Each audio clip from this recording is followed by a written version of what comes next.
ನಮಸ್ಕಾರ ಉದ್ಯೋಗಾಕಾಂಕ್ಷಿಗಳೇ. ನೇಮಕಾತಿ ಅಪ್ಡೇಟ್ ಇವತ್ತು ಬಿಗ್ ಡೇ ಕೂಡ ಆಗಿದೆ. ಏನು ಎಷ್ಟೊತ್ತಿಗೆ ಸಂಪೂರ್ಣ ಮಾಹಿತಿಯನ್ನು ತಿಳಿಸ್ಕೊಡ್ತೀವಿ. ಆ ಚಾನಲ್ಗೆ ಸಬ್ಸ್ಕ್ರೈಬ್ ಆಗಿಲ್ಲ, ಸಬ್ಸ್ಕ್ರೈಬ್ ಆಗಿ. ಒಳ ಮೀಸಲಾತಿ ತೀರ್ಮಾನ ಬಂದ್ಬಿಟ್ಟು ಇಂದು ವಿಶೇಷ ಸಚಿವ ಸಂಪುಟ ಸಭೆ ಇದೆ. ಸಿಎಂ ನೇತೃತ್ವದಲ್ಲಿ ಮಧ್ಯಾಹ್ನ ಸಭೆ ನಡೀತಾ ಇದೆ. ನಿರ್ಣಾಯಕ ತೀರ್ಮಾನ ಅಂದ್ಬಿಟ್ಟು ಇಂದು ಆಗುವ ನಿರೀಕ್ಷೆ ಕೂಡ ಇದೆ. ನಿಮಗೆ ಗೊತ್ತಿರೋ ಹಾಗೆ ಪರಿಶಿಷ್ಟ ಜಾತಿಗಳಿಗೆ 15% ಮೀಸಲಾತಿ ಕೊಡೋದಕ್ಕೋಸ್ಕರ ಸಿಎಂ ಅವರು ಇಂದು ಮಧ್ಯಾಹ್ನ 2 ಗಂಟೆಗೆ ಸಭೆ ತೆಗೆದುಕೊಂಡಿದ್ದಾರೆ.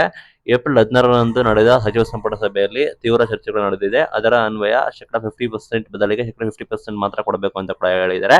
ಹೀಗಾಗಿ ಎಸ್ಸಿ ಸಮುದಾಯಕ್ಕೆ 17ರ ಬದಲು 15% ಮೀಸಲಾತಿ ಮಾತ್ರ ಇಡಬಹುದು. ಹೀಗಾಗಿ ಪರಿಷ್ಕರಣೆ ಮಾಡಿ ಎಲ್ಲ ಮಾಹಿತಿಯನ್ನು ತೆಗೆದುಕೊಳ್ಬೇಕು ಅಂತ ನಿಮಗೆ ಗೊತ್ತಿರೋ ಹಾಗೆ ತಾಂತ್ರಿಕ ಇಲಾಖೆ ಸಮಿತಿ ಕೂಡ ಮಾಡಿತ್ತು. ಬಟ್ ಆ ತಾಂತ್ರಿಕ ಸಮಿತಿ 5.3, 5.3, 4.4 ನೀಡ್ತಾ ಇದ್ದಾರೆ. ಬಟ್ ಅದನ್ನು ನೀಡಿದ್ರೆ ಸಮಸ್ಯೆ ಆಗುತ್ತೆ, ಲೈಕ್ ರೌಂಡ್ ಆಫ್ ಸರಿಯಾಗಿ ಆಗೋದಿಲ್ಲ ಅಂತ ಕೂಡ ಹೇಳ್ತಾ ಇದ್ದಾರೆ. ಇವತ್ತು ಏನ್ ತೀರ್ಮಾನ ಕೈಗೊಳ್ತಾರೆ ಕಾಯ್ಬೇಕಾಗುತ್ತೆ. ಇನ್ ಕೇಸ್ ಆ ರೀತಿ 5.3 ರೀತಿ ತೆಗೆದುಕೊಂಡ್ರೆ ಅವರು ಬೇಕು ಅಂತಾನೆ ಅನಾವಶ್ಯಕವಾಗಿ ನೇಮಕಾತಿ ಆಗ್ಲೇಬಾರ್ದು ಅಂತ ಹೇಳಿ ಕುಳಿತುಕೊಂಡಿದ್ದಾರೆ ಅಂತ ಹೇಳಿ ಮೇಲ್ನೋಟಕ್ಕೆ ಕಂಡು ಬರುತ್ತೆ. ಈಗ ಮೀಸಲಾತಿ ಮರು ವಿಂಗಡಣೆ ಮಾಡಿ ಪೂರ್ವಕವಾಗಿ ರೋಸ್ಟರ್ ಬಿಂದು ಕೂಡ ಮಾಡ್ತಾರಂತೆ.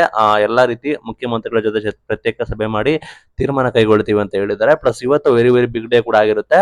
ಇವತ್ತೇನು ಸರಿಯಾಗಿ ಎಲ್ಲ ರೀತಿ ಆದ್ರೆ ನಿಮಗೆ ಜಾಬ್ ಶುರು ಆಗುತ್ತೆ ಅಂತ, ಅಥವಾ ಇವರು ಈ ರೀತಿ 5.3 ಮಾಡಿದ್ರೆ ಅದು ನಿಲ್ಲೋದಿಲ್ಲ, ಮತ್ತೆ ಕೋರ್ಟ್ಗೆ ಹೋಗಿ ಮತ್ತೆ ಡಿಲೇ ಆಗ್ಬಹುದು. ಬಿಕಾಸ್ ರೌಂಡ್ ಫಿಗರ್ ಬರೋದಿಲ್ಲ ನೇಮಕಾತಿಯಲ್ಲಿ, ಸಮಸ್ಯೆ ಕೂಡ ಆಗುತ್ತೆ ರೋಸ್ಟರ್ ಬಿಂದಲ್ಲಿ. ನಂತರ ಅದು ದೊಡ್ಡ ಸಮಸ್ಯೆ ಕೂಡ ಆಗ್ಬಹುದು. ಮತ್ತೆ ಇವರು ಡಿಸಿಷನ್ ತೆಗೆದುಕೊಳ್ಳೋದನ್ನ ಎಲ್ಲಾ ಸಮುದಾಯದವರು ಒಪ್ಪಬೇಕು. ಯಾವ್ದಾದ್ರು ಸಮುದಾಯದವರು ವಿರೋಧ ಮಾಡಿದ್ರೆ ಮತ್ತೆ ಡಿಲೇ ಕೂಡ ಮಾಡ್ತಾರೆ.